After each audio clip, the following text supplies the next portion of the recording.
So, Ansh, before we get into anything, how would you describe your journey right now in like one line? In one line, I'll say that it's splendid.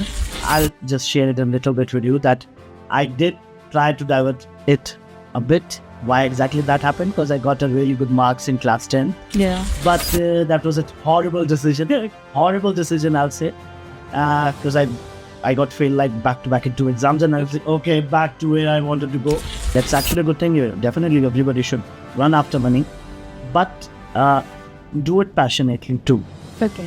Why I say so passionately?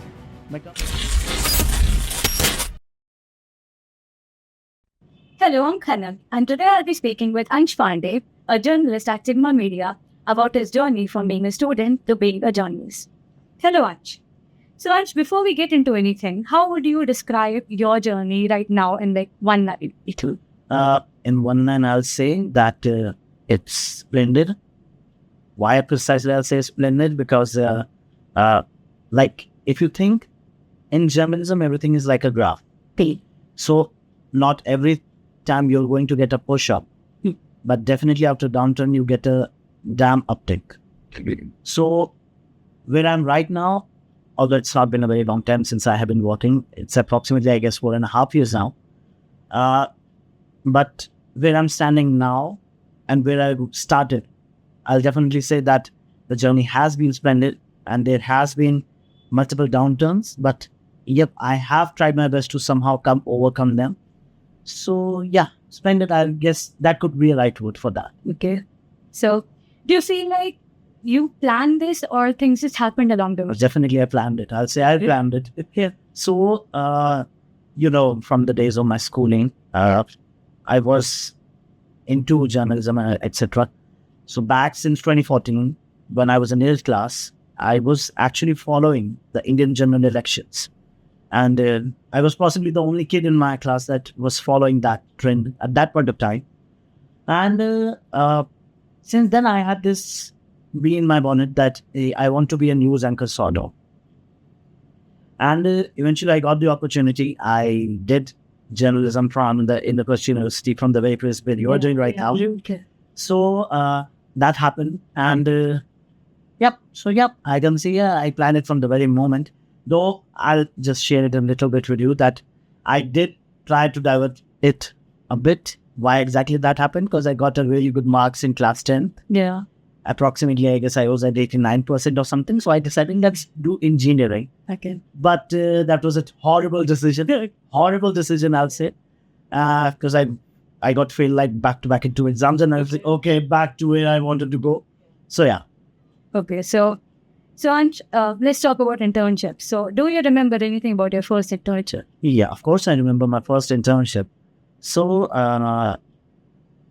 those were the days of COVID, and the first wave had actually second wave had actually passed. So and my whole college was online. Everything was going online, be it assignments, be it your classes. And to be pretty honest, I was very bored at that point of time. So one day it randomly clicked my mind that what exactly am I doing? I should go out. This is my second year, and I should go somewhere else, do something, some office stuff and etc. So I just randomly opened LinkedIn and I started applying here and there.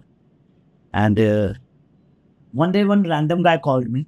His name was Mrinal. He actually had started his own startup at that point of time, a news website of his own. So he wanted a writer who can write it. So he was like, "That can you?" I was like, "Yeah, I can." So then a test happened. And after that, my office was there in Chhatarpur, New Delhi. That's too far. Yeah, too far. But you have to, that was my only point. I wanted to travel. Okay. So, and I was like, okay, it's far. I'll guess that will denote a large part of my day-to-day life for the traveling purpose. And I was like, okay, let's do it. And I went, I did it. And those were 7 months of my internship, out of which 3 months was actually internship. And after that, because I was like his first employee, so he stated that, hey, you were doing good work. So is it okay if you do it continuously with us? I'm like, yeah, sure, why not? So for the 7 months, it went well. But after that, he decided on his own that, hey, I guess I won't be able to keep you for long because I don't have any more money to give you. So he was like, you better switch. So I was like, okay. And yeah, he was a very cooperative guy, and he helped me, and definitely a stepping stone. So yes. So it was the initial chaos that you enjoyed. Initial chaos that I enjoyed a lot. Yes. So you have worked off screen and on screen as well. Yeah. So what has changed from working off screen to working on screen? So, like, I'll say this is like a message for all the you guys who think that only on-camera journalism is journalism. It's actually not. The real guys who are doing their job tirelessly is the off-screen journalists. Okay. And it's the most tiring job. And but always remember, it is also very thrilling. Okay. The more you start to enjoy it, the more you like about it. Okay. So, when I like in off-screen purposes, I still do many things off-screen because I like to do it on my own. Like I'll still say 80% of my work is off-screen, 20% is still on-screen. So be it planning, be it curating the stories, how exactly do you want it to present to the audience, what exactly the beat you're preparing to do it, and everything. So that's a basic thing that you enjoy the most. And there's a noticeable trend that I'll share with you. One thing is that everybody wants to be an anchor. I'll definitely say, Sure. don't try to do that in the very initial. Of course, that should be the spark within you that I need to do it. But remember, if you are a back-end good journalist, you're definitely going to be a very good front-end journalist. Okay. So always remember that. It's also good advice for you, I'll say. Yeah. And never run away from your duties. Okay. So, Ansh, as a journalist, to the fellow students who are actually pursuing this, what's one advice that you would like to give us?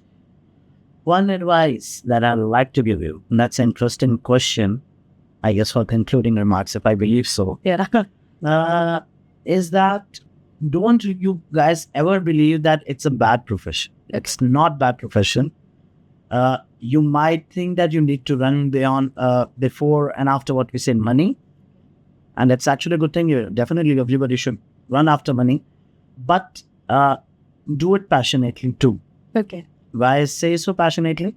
Because if you are a journalist, a mainstream journalist, which I'll just be very candid with you, I'm not right now a very, what we say, mainstream journalist. I'm in a very different beat now. It's casinos and iGaming, sports betting. But still, if you are into mainstream journalism, it's going to be a part of your life. Okay. You might feel at times that it's tiring you, it's draining you, it's not what you wanted to do, but it's not like that. Even if you are called, if you see something even at the night of 2 a.m., you still have to do what you can do the best at that point of time. So never run away from what we say your duties, never run away from your passion. Always think it not as a money-making opportunity, but see it as a passion. And a last advice that I'll definitely say is that do it with your heart.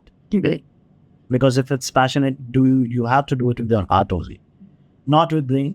Do your duties with brain, but follow journalism by heart. That's what I'll try to say. So yeah. Thank you so much, Ansh, for being with us here today. So this is me, Khanak Rao, signing off.